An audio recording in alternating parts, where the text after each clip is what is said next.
Now, a look at those who are saving early and living frugally in order to retire young. Our economics correspondent Paul Solman has the story. It's part of our weekly series, Making Sense, which airs every Thursday. Pete Adeney almost always leaves his Longmont, Colorado home on 2 wheels instead of 4. It's a lot cheaper. For 7 years, Pete, a.k.a. Mr. Money Mustache, has been preaching parsimony on his popular blog. And he sure practices what he preaches. How much do you spend a year? We don't budget, but it seems to always end up around $25,000 to $27,000 per year for the family of 3. Plus health insurance in the low 30s. Adeney and his followers, known as Mustachians, are key players in the FIRE, or FIRE movement. Financial independence, retire early. We do mean early. Adeney and his wife left their engineering jobs in 2005. So we were 30 at the time. Mark and Sina Ebersole no longer have to work either. How old are you? 37. 35. Michael and Ellen Robinson, both 38, stopped working full-time 2 years ago. I had this concept that saving as much as we could, as early as we could, would allow compounded interest more time to do the work. How do they all do it? Adeney saved 50 to 75% of his income over 9 years as an engineer. We just did a little bit less than most people of our income level, and that was enough to save it. The U.S. tradition is to spend pretty much everything we earn. We only have like a 3% savings rate. You just don't do that, and you always have a choice. How much did you wind up saving? Today would be about 1.1 million or a little bit less. That was what we decided was enough to live on forever. On his blog, Adeney espouses the so-called 4% rule. If you salt away and invest in stocks 25 times your annual spending, you can then withdraw 4% of your savings each year of retirement. But isn't the market risky?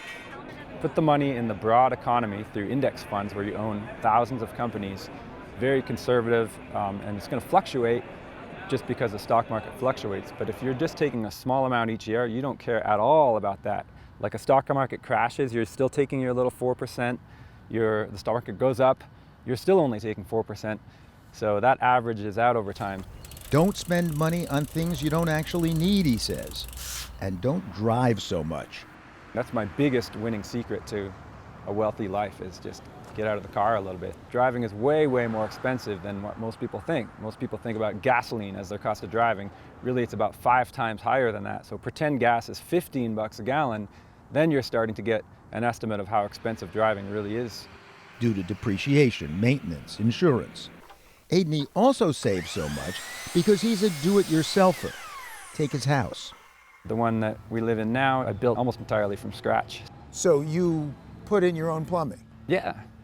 You did your own flooring? Yeah, that's part of a house. You did your own electricity? I would do my own heart surgery if it was safe. Last year, Adeney renovated a dilapidated building on Longmont's main street to create a co-working space for fellow Mustachians.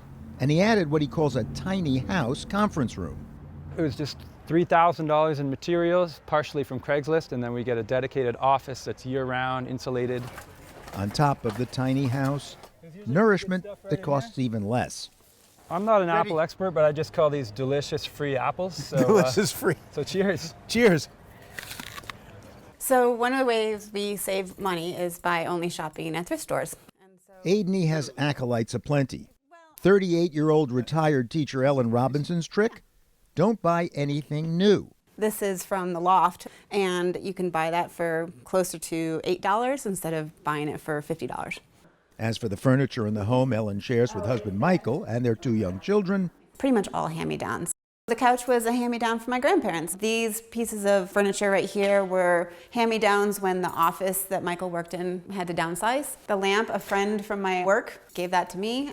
coffee table. This was actually something I bought at a resale shop.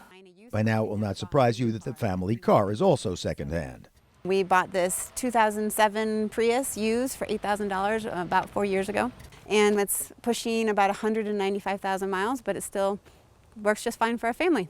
One common feature of the FIRE movement, credit cards And used we have an American strategically. Express gives us- So we get 6% on groceries if we use this card, so 6% back, 3% on gas, and 3% on department stores. Michael, a former salesman who still enjoys putting in 1 to 2 days a week as a consultant, says the family could spend less than the $44,500 they spent last year. There's some cushion in our budget. We're not down to the bone right now by any means. Do you feel at all deprived? No, I do not feel deprived. Do you feel deprived? No, I am not above the temptation. If I walk into the mall, I am just as drawn to all those things as anybody else. But I just have a dialogue in my head about the decision to very intentionally not buy those things, and also just very intentionally not going to the mall. Restaurant visits are rare. Instead, the retired Robinsons spend their ample free time cooking and eating at home with their kids.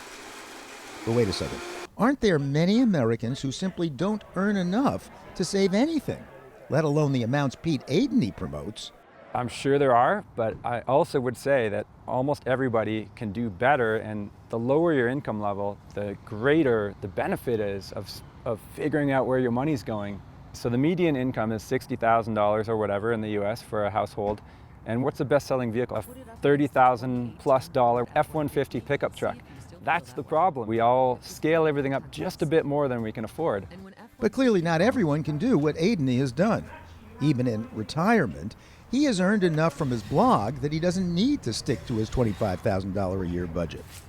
But he does. Because he argues cutting consumption isn't just about saving money.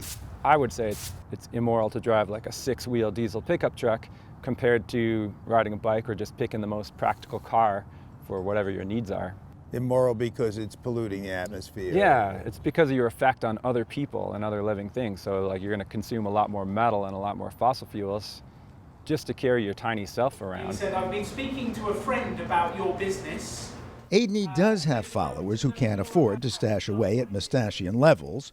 Michelle Jackson turned out for a pop-up business school held at Mr. Mustache's co-working space to learn how to earn more so she could save more and retire early-ish. There are many people who would like to attain that, but maybe they have to pay off debt first in order to get to the point to invest and focus on those kinds of things. How much do you owe right now? The amount that I'm focused on now, minus the student loans, is about $11,000.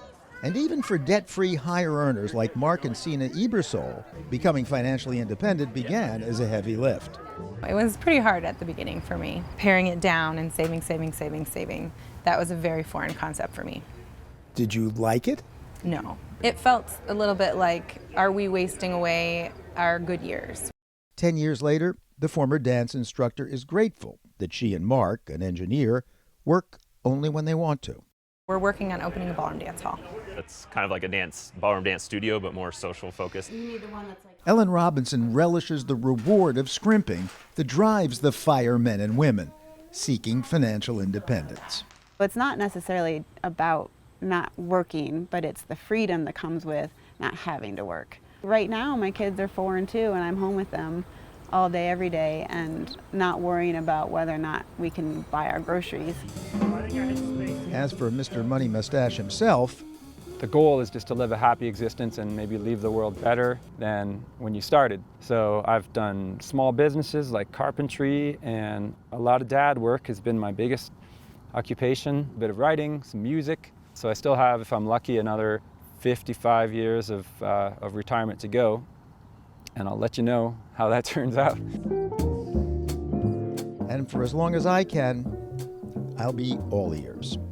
This is economics correspondent Paul Solman at Mr. Money Mustache headquarters in Longmont, Colorado.